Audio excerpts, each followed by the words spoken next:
बस लग रहा है कुछ टच हो रहा है और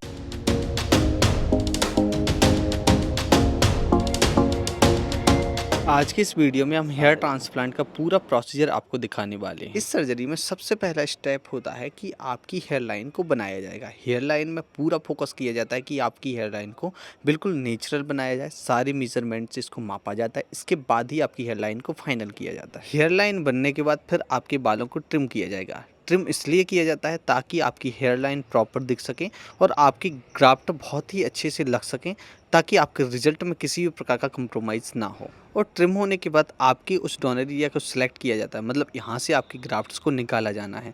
ये वो एरिया होता है जहाँ से कभी बाल नहीं झड़ते। और सर्जरी शुरू होने से 10 मिनट पहले आपको एक लोकल एनेस्थीसिया टेस्ट डोज दिया जाएगा, जिसमें चेक किया जाता है कि आपको इस इंजेक्शन से किसी प्रकार की एलर्जी तो नहीं हो रही है।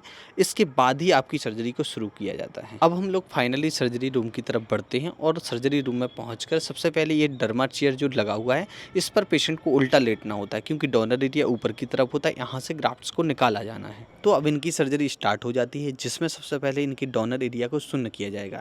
जो हम लोकल एनेस्थीसिया की बात कर रहे थे, तो वो इसी जगह पर लगाया जाता है।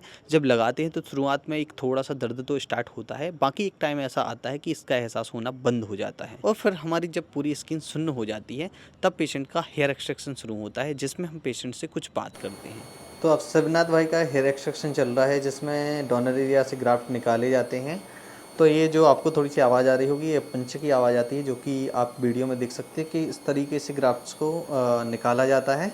ठीक है, ये जो ग्राफ्ट्स निकल आते हैं, फिर इनको जो हमारा ट्रांसप्लांट होना है जिस एरिया पर, उस जगह पर ये ग्राफ्ट लगाए जाते हैं। तो कुछ हम थोड़ी सी बात करेंगे सबनाथ भाई से कि जब ये एक्सट्रैक्शन का प्रोसेस चलता है तो इसमें कोई दिक्कत आती है कि नहीं। तो भाई अभी आप बताइए कि कोई दर्द वगैरह हो रहा क्या? नहीं नहीं कोई दर्द नहीं हो रहा। कोई दर्द नहीं हो रहा। तो मतलब जो भी ट्रांसप्लांट कराने से डर रहा है, तो उनके लिए आप क्या बोलेंगे कोई कि दिक्कत करा नहीं है, सकता है कि नहीं? करा सकते हैं। मैं तो सो गया था कुछ देर अच्छा, अब तो सो गए थे। हाँ, चलो, तो भाई कोई तकलीफ नहीं होती आपको? एहसास हो रहा है थोड़ा बहुत भी? थोड़ा भी तकलीफ नहीं हो रहा। अब कोई भी तकलीफ नहीं है ना? कोई नहीं। तो भाई ये होता है बीच में लंच, जो क्लिनिक से खाना ये मिलता है। तो खाना कैसा है भाई बताइए? खाना ठीक है। ठीक है, नॉर्मल, हाँ। बिल्कुल नॉर्मल है, मतलब इसमें खाना में कोई दिक्कत नहीं है, कोई दिक्कत नहीं है खाना में। आराम चल से खा सकते हैं।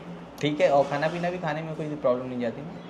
मतलब पहले नॉर्मल ही है कुल मिला के, मतलब ये रहता है कि ऊपर बस हेड पे थोड़ा सा हार्डनेस बस फील होती है, और कुछ वो भी नहीं। धीरे धीरे उठू हो रहा है, नॉर्मल हो रहा है। चलो बढ़िया है।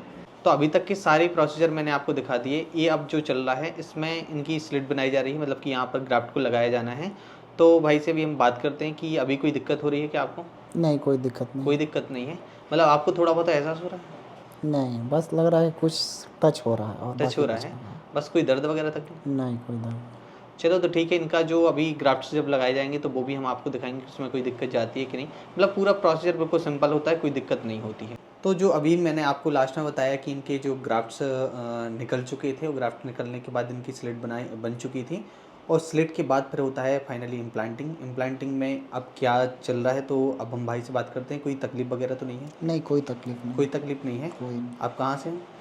हम तो पटना बिहार से। पटना बिहार से। मतलब थोड़ी सी हम बात करने की कोशिश कर रहे हैं कि कुछ पता चल सके कि भाई इतना कोई ज़बरदस्ती नहीं बुलवाया जा रहा कि नहीं आप नहीं कोई ठीक हो। दिक्कत नहीं, बात करने में कोई बात करने प्रॉब्लम में कोई दिक्कत नहीं कोई है ना? दिक्कत नहीं। और जैसे बोला जाता है कि चींटी जैसा दर्द होता है, चींटी जैसा हो रहा है क्या दर्द? अभी तो कुछ नहीं समझ में आ रहा। कुछ भी समझ में नहीं आ कुछ रहा ना? नहीं, तो बस यही है कि भाई ट्रांसप्लांट से कभी नहीं डरना चाहिए। बस लग रहा है कुछ टच हो रहा है बॉडी में और कुछ नहीं। और कुछ भी नहीं हो रहा। नहीं। थोड़ा भारीपन सा जो हो रहा था, हाँ वही, बस वो तो वही है है। बस। और दर्द नाम की कोई चीज़ नहीं है नहीं वैसे। दर्द नाम की कोई चीज़ नहीं। तो भाई जैसा कि आप लोगों को मैंने बताया कि जब सर्जरी हो रही हो तो जितने भी मतलब ग्राफ्ट्स एक दिन में लग सकते हैं तो उतने ही लगवाइए। मतलब ऐसा मत करिए कि लोग बोल देते कि 6 ग्रेड का मेरा बॉल्डनेस है और मुझे पूरे ही ग्राफ्ट एक दिन में चाहिए। तो एक दिन में जितनी एफिशिएंसी से काम किया जाए तो उतनी एफिशिएंसी से होगा। तो आज फ़िलहाल इनका इतना एरिया कवर किया गया है, कुछ रह गया है तो जो कि मैं आपको कल इनकी सर्जरी कंप्लीट होने के बाद दिखाऊंगा। आज इनका सेकंड डे है। सेकंड डे इनकी सर्जरी फिर से शुरू होती है, और इनके जितने बचे हुए ग्राफ्ट्स थे तो सारे आज लगा दिए जाते हैं। इनकी सर्जरी आज कंप्लीट हो जाती है। तो आप देख ही सकते हैं कि इनका ट्रांसप्लांट कितनी बारीकी से किया गया है। मतलब इनकी सर्जरी कंप्लीट होने के बाद इनका डोनर एरिया भी आप देखिए कि कल जो ग्राफ्ट्स निकाले गए थे बीच वाली जगह से, तो वो कितने अच्छे से फिल हो चुकी वो आपको सामने ही दिख रही है। आज साइड साइड से जो ग्राफ्ट निकाले गए थे उस पर क्रीम लगाकर इनकी ड्रेसिंग की जा रही है, जो कि ड्रेसिंग आप खुद घर पर 1 या 2 दिन में निकाल सकते हो। हो। यदि आपको इसका कोई तरीका पता नहीं है तो मैंने ऑलरेडी वीडियो डाल के रखा है, आप उस वीडियो से गाइडेंस ले सकते हैं। इसके अलावा इनका जब ये कंप्लीट हो जाता है तो इनकी ड्रेसिंग कर दी जाती है और ड्रेसिंग करने के बाद पेशेंट घर भी जा सकता है, क्योंकि इनकी ट्रेन रात में ही थी बिहार के लिए, तो ये डायरेक्ट बिहार ही निकल जाते हैं, इनको किसी भी प्रकार की कोई प्रॉब्लम नहीं आती है।